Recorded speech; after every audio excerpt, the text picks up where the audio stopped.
Bonjour à tous. Que s'est-il passé dans le collège Marcel Pardet à Dijon?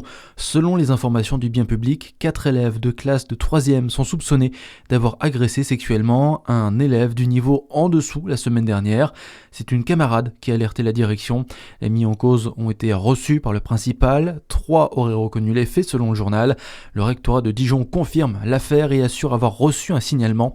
Une enquête administrative sera conduite en attendant un conseil de discipline doit se tenir contre les mises en cause. Audience sous tension hier à Besançon, une militante d'extrême droite du collectif Némésis comparaissait accusée de diffamation envers l'ancienne maire de la ville, Anne Vigneault.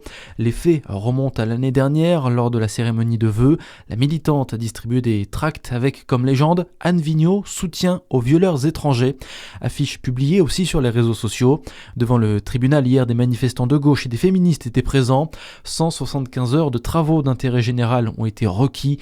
Jugement mis en délibéré au 3 juillet.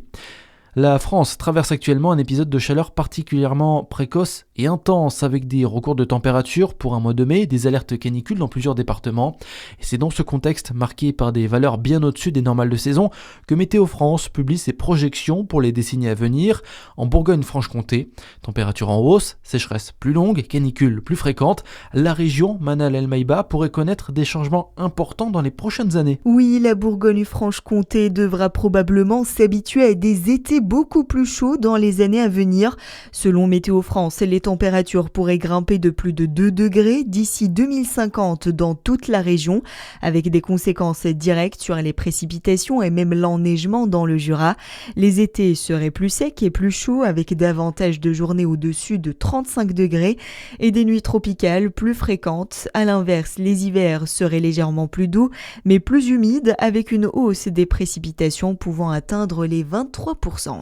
Et ces projections reposent sur les scénarios climatiques de référence utilisés par l'État pour préparer l'adaptation au changement climatique.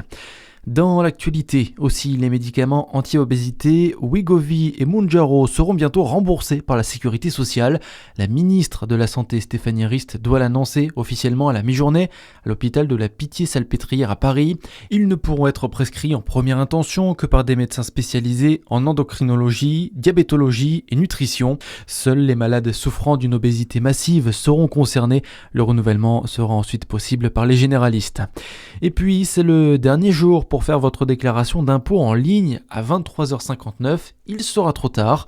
La Côte d'Or, le Doubs et le Jura sont concernés. En Saône-et-Loire, vous avez jusqu'au 4 juin. À noter que si vous déclarez vos revenus en retard, l'administration fiscale vous applique des pénalités. Voilà pour l'actu. À suivre votre météo sur Fréquence Plus.